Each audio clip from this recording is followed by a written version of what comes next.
इधर ट्रंप ने 25% टैरिफ लगाकर भारत को झटका देने की कोशिश की, उधर भारत ने भी ट्रंप को नया झटका दे दिया, क्योंकि नया भारत है। टिट फॉर टैट वाला हिसाब चल रहा है। ऐसी खबरें हैं कि भारत अमेरिका से F-35 स्टील फाइटर जेट अब नहीं खरीदेगा। दूसरी तरफ ट्रंप ने रूस से व्यापार करने पर भी भारत को धमकाया था, पेनल्टी लगाने की धमकी दी थी, लेकिन भारत ने उसका भी लोड नहीं लिया। इधर भारत में ट्रंप के टैरिफ वाले ऐलान के बाद से इंडी गठबंधन ने बवाल काटा हुआ है। उधर ट्रंप ने टैरिफ वाले मामले में यू टर्न ले लिया। ट्रंप ने एक बार फिर टैरिफ की डेडलाइन को आगे बढ़ा दिया। ट्रंप ने भारत पर लगने वाले 25% टैरिफ को 7 दिन के लिए टाल दिया है। अमेरिका में भारतीय प्रोडक्ट्स पर टैरिफ अब 7 अगस्त से लगेगा। इससे पहले भी ट्रंप कई बार टैरिफ की डेडलाइन को बढ़ा चुके हैं। पहले उन्होंने 1 अप्रैल की डेडलाइन दी थी, फिर 9 जुलाई की डेडलाइन दी थी, फिर 1 अगस्त की डेडलाइन दी, और अब कहा कि अब यह फाइनल है, इससे आगे नहीं बढ़ेगा। लेकिन फिर से टैरिफ लगाने की डेडलाइन को 7 दिन आगे बढ़ा दिया। यानी राहुल गांधी जो खुशी से झूम रहे थे ट्रंप ने फिर यू टर्न मार दिया, गाड़ी घुमा दी। राहुल गांधी वहीं रेड लाइट पे खड़े रह गए मोड़ पे। अरे किधर भाई? ट्रंप ने मार दिया यू टर्न। बॉस ट्रंप जो है ना, वो इस तरह का काम करते हैं कि इससे शायद कुछ प्रेशर बन जाए, और वो देख रहे प्रेशर नहीं बन रहा। तो उनको भी तो पता है कि अमेरिका का भी नुकसान होगा अगर हम ये काम करेंगे, तो उन्होंने 7 दिन और मामला आगे बढ़ाया कि 7 दिन में शायद कुछ होगा। ट्रंप के 25% टैरिफ लगाए जाने पर विपक्ष ने आसमान सिर पर उठा लिया।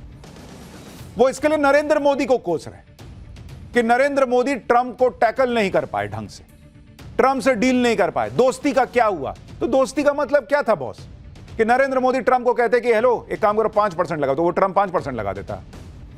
या ट्रंप कह देता कि हमको पूरा अपना भारत का मार्केट खुला एकदम छूट दे दो, तो मोदी कहते हैं हाँ ले लो यार, तुम दोस्त हो।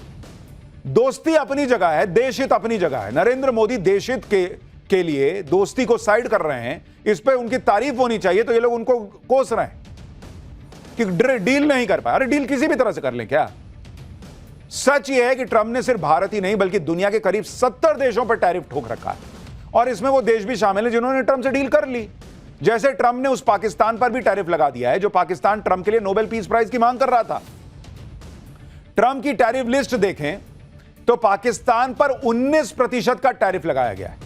भाई उस हिसाब से तो पाकिस्तान भिखारी देश है, उस पर तो कोई टैक्स नहीं लगना चाहिए। ऊपर से मुनीर वहां एकदम जमीन पे गिर गया था कि हाँ इनको नोबेल प्राइज दो, तो ट्रंप ने उस पर 19% का टैरिफ क्यों लगाया? सिर्फ भारत से 6% कम। साउथ कोरिया पे 15% टैरिफ है, जापान पे 15%, यूके पे 10%, यूरोपीय यूनियन पर 15%, वियतनाम पर 20%, इंडोनेशिया पे 19%। ये वो देश हैं जो ट्रंप से ट्रेड डील करने का दावा कर रहे हैं, लेकिन ट्रंप ने उन्हें भी नहीं छोड़ा। इसके अलावा ऐसे देश भी हैं जिस पर ट्रंप 30% से ज्यादा टैरिफ लगा रहे हैं। इसमें स्विट्जरलैंड पर 39%, साउथ अफ्रीका पर 30%, सीरिया पर 41%, इराक पर 35%, सर्बिया पे 35%। यानी ऐसा नहीं है कि ट्रंप सिर्फ भारत से उलझे हुए हैं या भारत के खिलाफ टैरिफ वाली प्रेशर पॉलिटिक्स अपना रहे हैं, बल्कि ट्रंप लगभग हर देश के साथ यही कांड कर रहे हैं। पूरी दुनिया ट्रंप के इसी दोहरे व्यवहार से परेशान है, लेकिन हमारे देश में अलग कहानी चल रही है। इधर ट्रंप ने 25% टैरिफ लगाकर भारत को झटका देने की कोशिश की, उधर भारत ने भी ट्रंप को नया झटका दे दिया, क्योंकि नया भारत है। टिट फॉर टैट वाला हिसाब चल रहा है। ऐसी खबरें हैं कि भारत अमेरिका से F-35 स्टील फाइटर जेट अब नहीं खरीदेगा।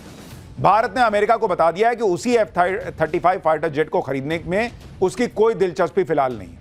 अब इस खबर ने ट्रंप को बड़ा झटका लगा दिया होगा, क्योंकि अमेरिका F-35 को दुनिया का सबसे एडवांस जेट बताता है, लेकिन भारत की तरफ से F-35 को ना कह दिया गया, जबकि ट्रंप यही चाहते हैं कि भारत रूस के Su-57 फाइटर जेट की जगह उनका F-35 जेट खरीदे।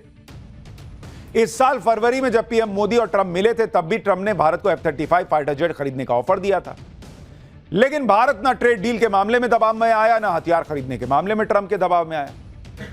तुम हम पे दबाव बनाओगे? नरेंद्र मोदी ने फाइल उठाई, F-35 की साइड रख दिया कि जाओ अभी देखेंगे ही नहीं। भारत तो वही करेगा जो उसके हित में होगा, खाली अमेरिका को प्रेशर बनाना आता है। अमेरिका के F-35 को ठुकराने की खबरें ऐसे वक्त में आई हैं जब ट्रंप भारत पर टैरिफ लगा रहे हैं, जब ट्रंप भारत और रूस के बीच हथियार खरीद पर नाराजगी जता रहे हैं।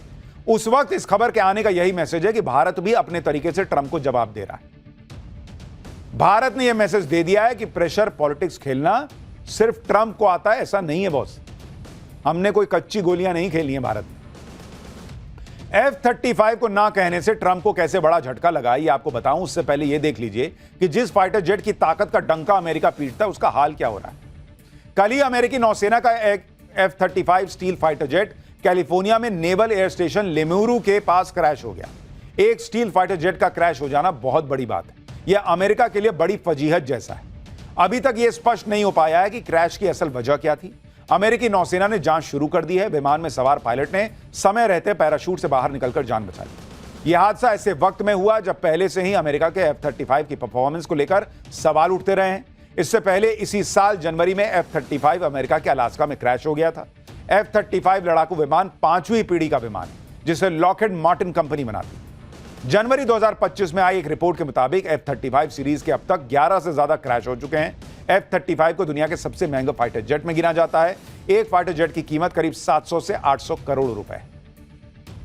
इससे पहले F-35 की परफॉर्मेंस पर तब सवाल उठाए गए थे जब ब्रिटिश रॉयल नेवी का F-35B फाइटर जेट तकनीकी वजह से केरल में लैंड किया था। फाइटर जेट ने तिरुवनंतपुरम एयरपोर्ट पर इमरजेंसी लैंडिंग की थी। तकनीकी खराबियों की वजह से यह विमान 1 महीने से ज्यादा वहीं खड़ा रहा। ब्रिटिश इंजीनियर्स की एक टीम 6 जुलाई को विशेष स्पेयर पार्ट्स और उपकरणों के साथ पहुंची, तब जाकर विमान को ठीक किया जा सका। भारत हथियारों का बड़ा मार्केट है। अगर भारत ने किसी सैन्य उपकरण को ना कह दिया तो जाहिर सी बात है उसकी ब्रांडिंग भी कमजोर हो जाएगी। यही बात ट्रंप को पसंद नहीं आएगी, क्योंकि ट्रंप चाहते हैं कि वो भारत की डिफेंस सेक्टर में सेंधमारी कर लें और जो डिफेंस डील भारत रूस से करता वो अमेरिका को मिल जाए। ट्रंप को पता है कि भारत आर्म्स का बड़ा इंपोर्टर है और भारत में हथियार बेचने का काफी स्कोप है। इससे अमेरिका में नौकरियां भी जनरेट होंगी। लेकिन ट्रंप के सामने रूस नाम का चैलेंज खड़ा है। आप देखिए कि 2020 से 2024 के बीच अगर आप देखेंगे किस तरह से डील्स हुई हैं, आपको समझ में आ जाएगा कि क्या मामला है। 2020 से 2024 के बीच का आपको बता रहा हूं, और यह है global arms import, global arms import. उसमें भारत की हिस्सेदारी कितनी है भाई? उसमें भारत की हिस्सेदारी जो है वो करीब करीब है 8.3%, 8.3%। और दुनिया में दूसरे नंबर पर है भारत। और भारत किस किस से हथियार खरीदता है भाई? भारत किससे के हथियार खरीदता है? रूस से 36% खरीदता है, फ्रांस से 28% और यूएस से 13%। जब अब अमेरिका को लग रहा है कि अभी भारत के मार्केट उसके लिए बहुत स्कोप है भारत में, इस वजह से भी ट्रंप इस बात पर जोर दे रहे हैं कि भारत उससे हथियार खरीदे। भारत हर साल औसतन 40 से 50 हजार करोड़ रुपए डिफेंस इंपोर्ट पर खर्च करता है।